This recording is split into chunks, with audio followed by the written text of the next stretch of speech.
Morning guys, from Shrewsbury railway station. I'm taking the train out to Birmingham International, but today I've got a special guest with me. I normally do these things on my own, but my partner Joe is coming along for the trip, which is going to be with Loganair from Birmingham International up to Aberdeen in one of their Embraer 145s. It's a nice little trip. It's a little bit blustery actually, so it should be a reasonably entertaining flight, but I'm sure it'll be smooth all the same.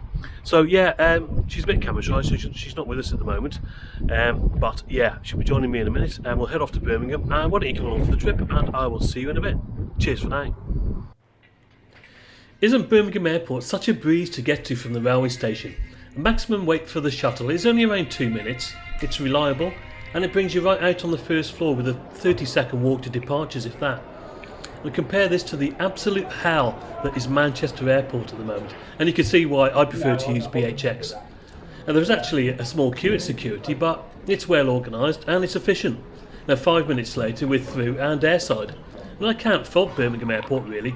The staff are friendly and they're efficient too. A great start to the trip. Check out the departures board as well. There are plenty of flights leaving Birmingham today, so yeah, it looks like things are picking up a bit. I'll tell you what, yeah, Birmingham International, it's busying up a bit. Where I normally sit, which is just behind me, just over my left shoulder there, there's actually quite a few people there waiting for a flight. And yeah, it's picking up, which is really good to see. So a little bit more people, that's what you need. And we even had to queue for security, only for about 5 minutes. But yeah, things are picking up. That was good to see the Emirates 777 here as well, in amongst the usual EasyJet, Ryanair and TUI flights arriving and departing today. And our aircraft was already here, GSAJH, 23-year-old Embraer ERJ145. So we made our way to gate 14, which is often used by Loganair for departures up to Aberdeen. And it was a quick walk across the ramp and up the aircraft steps. Now I really like these aircraft, but the one thing that bugged me was the lack of tartan on the tail. I don't know about you, but although their logo was on the side as usual, it just seemed like it wasn't 100% Loganair without it. And there was something else typically Loganair missing as well on the inside. Now see if you can guess what it is as we enter the cabin. This is the tallest airplane I've been on.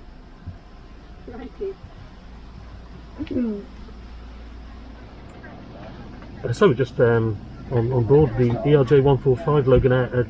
Joe, this is the smallest aircraft you've been on there. From what you were saying, can you remember what the last one was?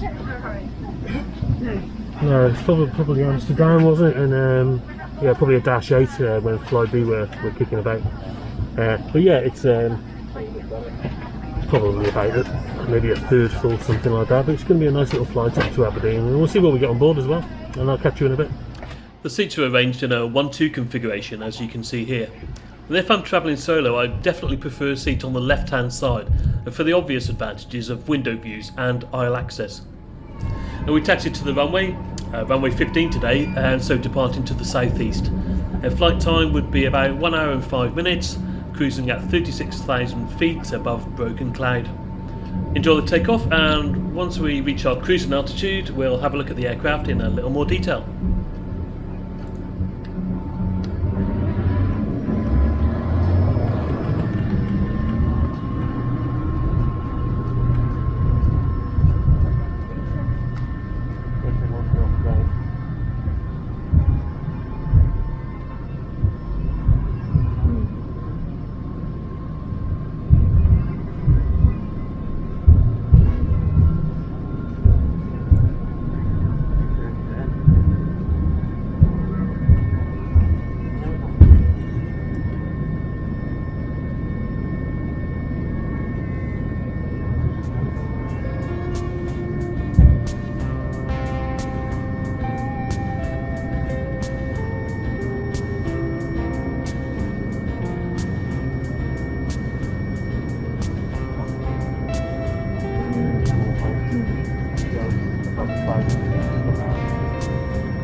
Okay, so we made it above the clouds, which is always a good thing, isn't it? And then we were treated to the fantastic sight of this British Airways 787 Dreamliner, I think, which I guess was probably heading out over the Atlantic. Well, it doesn't look it on the video, does it? But this was one of the closest aircraft I've ever seen during a flight. Have you had any similar experiences? Please let me know in the comments below. Anyway, back to our aircraft, and we have a decent sized drop down table here. Yes, quite wide actually, with a cup locator, which, like all of them, would never actually stop your drink from spilling in the slightest turbulence, I reckon. But we have the seat back pouch below and a Kotak at the side of the headrest, as shown here. There is a recline button here, and down the side of the seat it's reasonably clean, a few bits though in the harder to reach areas. The seats themselves are quite deep and pretty comfortable, I must say. Seat pitch on the Embraer ERJ145 is 31 inches, so yeah, leg space is pretty good. And notice the nice clean carpeted floor as well. And here's a look at the safety card for these aircraft and the smaller 135 for those of you that are interested.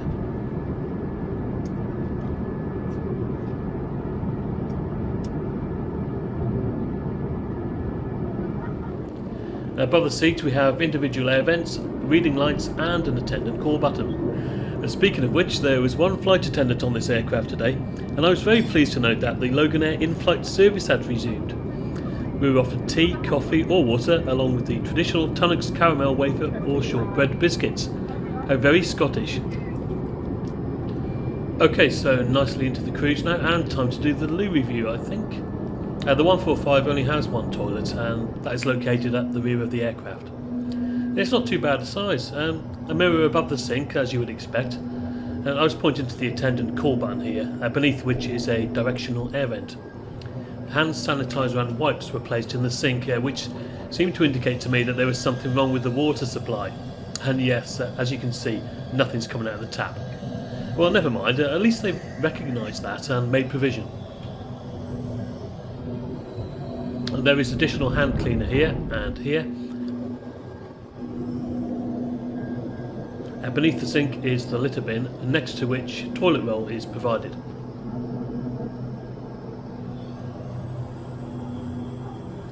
There's some storage here for sick bags and miscellaneous items.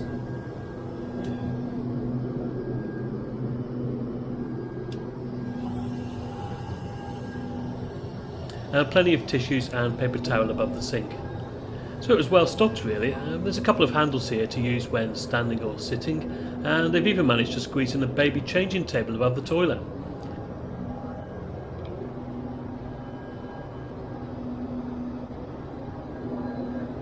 The flush button is located just here, and yeah, apart from the water issue, it was a well stocked and a very clean toilet area.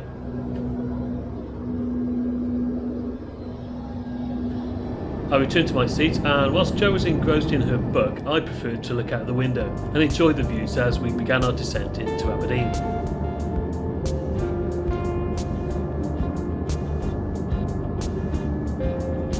The good news, we're anticipating arriving on stand at approximately 25 minutes past the hour, and that is 20 minutes ahead of schedule. Hope you enjoyed the flight. Thanks very much for flying with Loganair today. We look forward to seeing you all again soon.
We flew right over the city, turning round to land on runway 16. Cost for today's flight, well, it's not particularly cheap on this route flying Loganair. We paid £148.54 for the two of us, one way. Now, if I wasn't so interested in the Embraer 145, I may have considered other airlines such as EasyJet or BA from other English airports. But as I said before, Birmingham is such a great airport to get to and fly from, and now that Flybe are using it as a hub as well, there will be much more choice in the future. Flybe are in fact going to be operating this very same route from August 2022. And interestingly, there's a step change reduction in Loganair's prices from around the same time. So there's already some healthy competition here, which is great for consumers, and prices were around the £40 mark when I looked recently. But in my opinion, Loganair really come into their own when they're serving the Scottish network. That is, after all, their main reason for being. And they've got a pretty varied fleet of aircraft too, most of which I'm going to be hoping to try out in the next few months. That was a quick 5-minute walk through the airport and out to the waiting bus, which would take us into Aberdeen. Okay guys, and that's Birmingham International to Aberdeen. I've just got here, now Aberdeen Airport. Yeah, nice flight. Good to see that the catering is on Loganair once more. So yeah, really enjoyed that flight. You can really feel that you're flying as well on the ERJ145, can't you? A little bit bumpy on approach, but yeah, we made it in good time. About 20 minutes early actually, according to the flight deck. Thank you very much for watching. I shall catch you on another adventure soon, and as always guys, cheers for now.